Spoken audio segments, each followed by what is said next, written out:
Market का पंचनामा में आप सभी का स्वागत है। आपके साथ मैं हूं वरुण दुबे।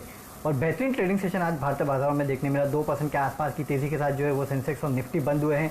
20 लाख करोड़ का इम्पैक्ट जो है वो आज भारतीय बाजारों में देखने मिला है। 20 लाख करोड़ का जो पैकेज प्रधानमंत्री मोदी ने कल रात को ऐलान किया कि इतना बड़ा पैकेज जो है भारतीय इकोनॉमी को दिया जा रहा है, उसी का इम्पैक्ट जो है वो आज भारतीय बाजारों में देखने मिला है, जहां पे अच्छी खासी तेजी जो है वो देखी गई है। एडवांस डिक्लाइन देख लीजिए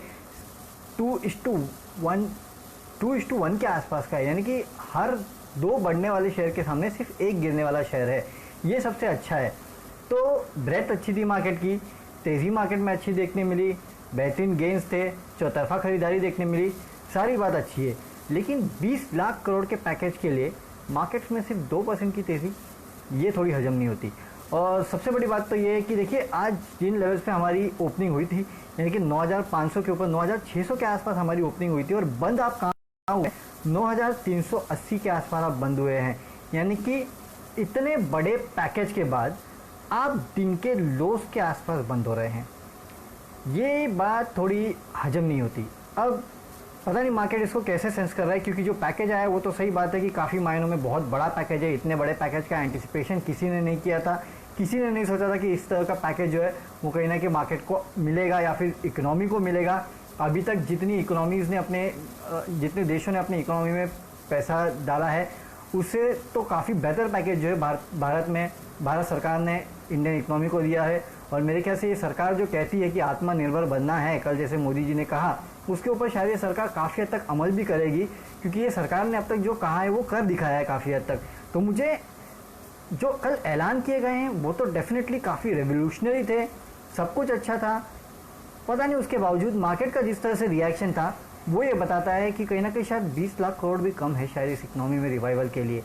मार्केट का रिएक्शन ये बता रहा है, मैं ये नहीं कह रहा हूँ। मार्केट का रिएक्शन एटलीस्ट मुझे यही कह रहा है, क्योंकि 9,350 के आसपास का देखिए आज लो बनाने के बाद 9,380 के आसपास हम आके बंद हुए हैं। और मैं पूरे दिन स्क्रीन को देख रहा था, 9,400 एक ऐसा हर्डल जोन था ना जिसको पार करने में हालत ख़राब हो रही थी निफ्टी की, और वही देखने मिला है। अभी बंद देखिए वही हुआ है। हमने आपको इसके पहले कुछ लेवल बताए थे, आपको याद होगा 9,260 250 हम बताते थे, उसके बाद 9,350 और उसके बाद 9,400 का लेवल बताते थे। आज देखिए वही लेवल 9,400 के आसपास आके कहीं ना कहीं हम अटकते हुए नजर आए हैं। आज अगर मार्केट दिन के हाइस पे जाके बंद होता ना तो शायद मुझे बहुत अच्छा लगता, कन्विक्शन बहुत अच्छा बढ़ जाता कि शायद हाँ मार्केट को ये पैकेज काफ़ी पसंद आया है और मार्केट इसको सेंस कर रहा है। लेकिन जिस हिसाब से मार्केट ने क्लोजिंग दी, पता नहीं मार्केट क्या सेंस कर रहा है। हालांकि कभी कभी ऐसा होता है कि लोगों को या फिर जो एनालिस्ट कम्युनिटी है उनको थोड़ा लेट समझ में आता है कि किस तरह के पैकेजेस का किस तरह के इम्पैक्ट होगा। मेरे ख्याल से आपको याद होगा जब वो टैक्स ब्रेक्स दिए गए थे, पिछले साल ही हुआ था, लोग कह रहे थे कि ये तो बजट के बाहर का मेगा बजट हो गया है जब टैक्स में कटौती की गई थी। और उसके बाद आपने देखा था कि मार्केट में किस तरह की तेज़ी आई थी। हालांकि उस समय कोरोना वायरस नहीं था। फिलहाल आपके पास इस तरह की सिचुएशन है कि आपके सामने एक ऐसा एनिमी खड़ा है जो पता नहीं आपको आगे जाने देगा कि नहीं। उसके लिए आपने एक रेमेडी ढूंढी, लेकिन ये रेमेडी के ऊपर कितना भरोसा करे इसके लेकर भी डाउट है। तो कहीं ना कहीं इस पशुपेश में जो है मार्केट थोड़ा बहुत आपको यहाँ ट्रेड करते हुए दिखाई दे रहा है। इसके लिए अभी भी लेवल्स के लिए वेट कर रहा है मार्केट। आपने देखा नहीं तो इतना बड़ा अनाउंसमेंट के बाद मेरे ख्याल से मार्केट को जूम करना चाहिए था। और ये अनाउंसमेंट ऐसा है ना कि एटलीस्ट आपको कंटिन्यूटी दिखनी चाहिए मार्केट में तेज़ी की।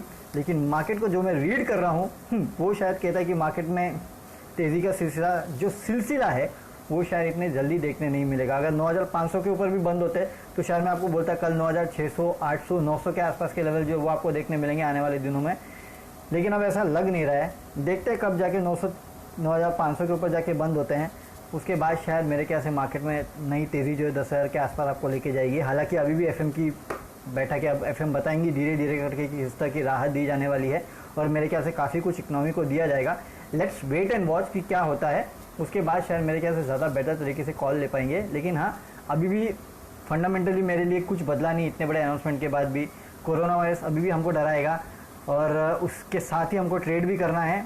तो फिर से लेवल जो है हमारे लिए इंपॉर्टेंट हो जाते हैं और उन्हीं लेवल्स पे आपको ट्रेड करना है। नीचे की तरफ 9,350 पहला इमीडिएट सपोर्ट है, उसके बाद 300, फिर वही 260 और ऊपर की तरफ 9,500 के बाहर अगर हम निकलते हैं तो शायद आपको थोड़ी और बड़ी तेज़ी जो है वो देखने मिलेगी। चलिए सवाल जवाब का सिलसिला शुरू करते हैं। मिनल प्रियदर्शी पूछे हैं जुबिलेंट लाइफ। देखिए आज जुबिलेंट लाइफ में काफ़ी बेहतरीन तेज़ी देखने मिली। क्योंकि ये जो गिलियड फार्मा की जो दवा है कोरोना के लिए जो उन्होंने निकाली है, उसको दुनिया भर में सप्लाई करने का करीब इंडिया समेत 127 देश है जहां सप्लाई करने के लिए इन्होंने एक डील कर ली है। हालांकि उस डील की प्राइसिंग क्या होगी, उस डील को लेके और क्या क्या अपडेट होंगे, ये सब आना अभी बाकी है।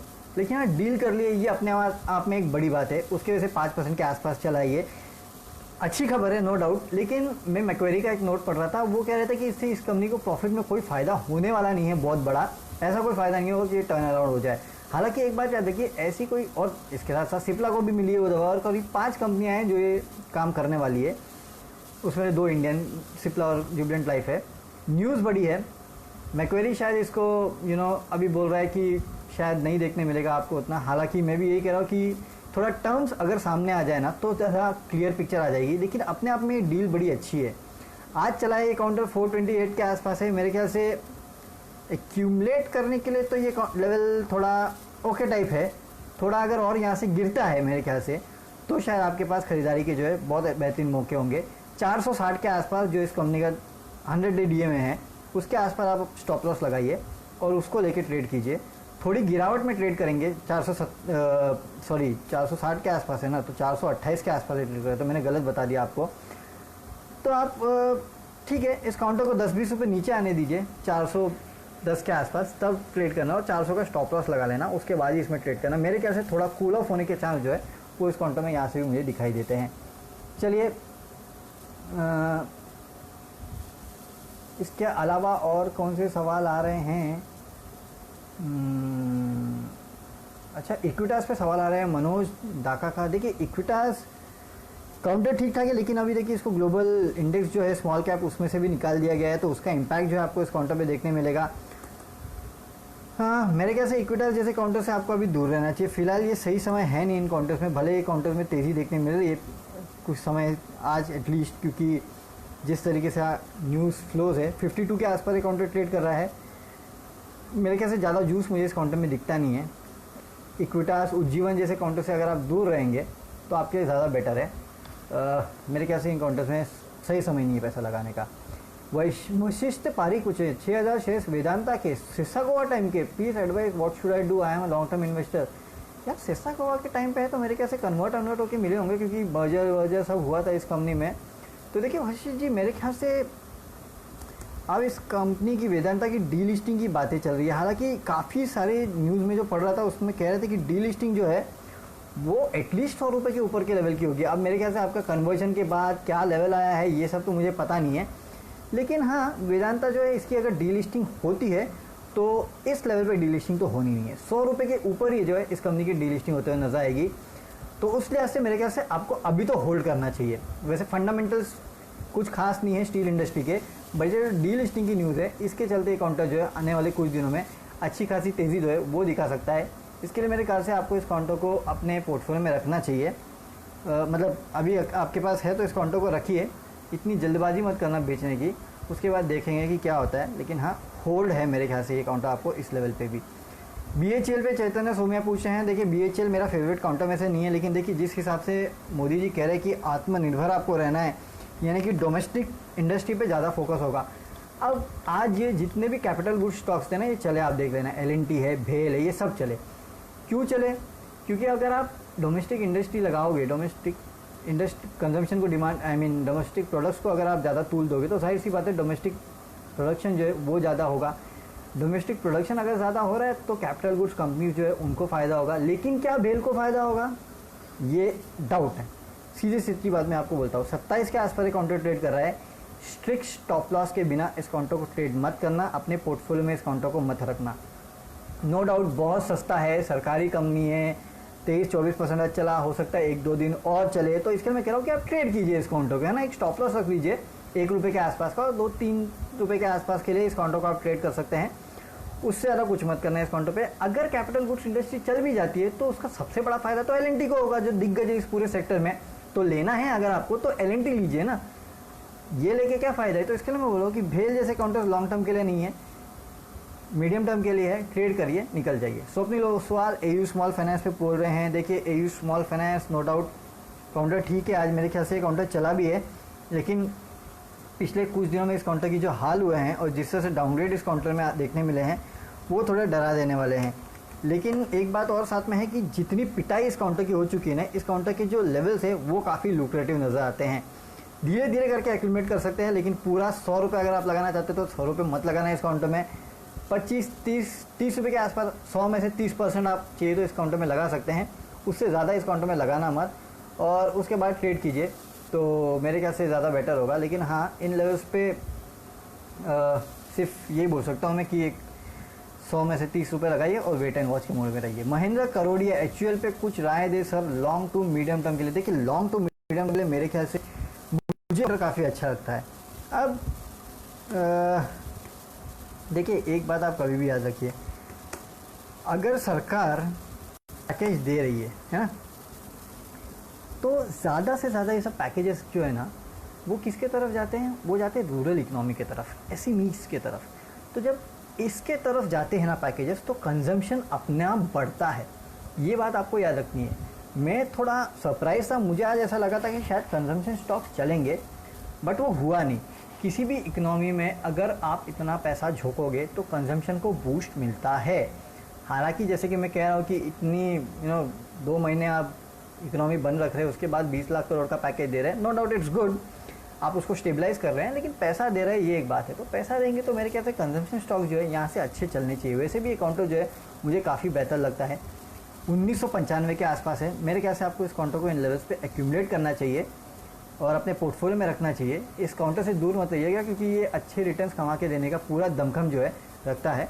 इसके लिए जितना गिरेगा उतना मेरे ख्याल से एक्यूमुलेट करना चाहिए। धीरे धीरे करके एक्यूमुलेट कीजिए इस काउंटर को, आगे जाके आपको अच्छे रिटर्न जो है ये काउंटर कमा के दे सकता है।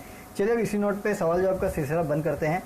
अब से कुछ ही देर में फाइनेंस मिनिस्टर की जो प्रेस कॉन्फ्रेंस है वो होने वाली है, तो वो आपको बताएंगी कि क्या क्या किस तरह से पैकेज किसको दिया जा रहा है, कौन सी इंडस्ट्री को दिया जा रहा है, इसके क्या मायने हैं, कितना किसको कब मिलेगा, ये सब डिटेलिंग जो है वो फाइनेंस मिनिस्ट्री आज करेगी। निर्मला सीतारमण मैम जो है वो अब करने वाली है, अब से कुछ ही देर में 4 बजे के आसपास। तो CNBC आवाज़ पे जुड़े रहिए। हमने आपको सबसे पहले बताया था कि पैकेज आने वाला है और अब ये पैकेज आ चुका है। हमने आपको बताया कि आज FM प्रेस कॉन्फ्रेंस करने वाली है, वो प्रेस कॉन्फ्रेंस होने वाली है और इसकी जितनी भी बारीकियां हैं आपको सिर्फ और सिर्फ CNBC आवाज़ पे देखने मिलेगी और पूरी तरीके से हम समझाएंगे कि इसके मायने क्या है और इसके चलते इकोनॉमी और स्टॉक मार्केट्स को किस तरह का फ़ायदा होने वाला है। तो आपसे कुछ ही देर में CNBC आवाज़ पे जुड़े रहिए, आपको पता चलेगा FM की बैठक, FM की जो प्रेस कॉन्फ्रेंस है उसमें से क्या पॉइंट्स निकल के आए। हमारे जितने भी एक्सपर्ट्स और एंकर्स हैं आपके साथ जुड़े रहेंगे और कल इसी समय हमारे साथ इस प्लेटफॉर्म पे जुड़ना, तो आपके बच्चों के सवालों का जवाब देंगे और सुबह सुबह भी हमारे साथ जुड़े 7 बजे, तो हम आपको बताएंगे कि कल मार्केट्स को कैसे ट्रेड करना है, ग्लोबल क्यूज़ क्या है। तब तक के लिए सी यू एंड गुड बाय।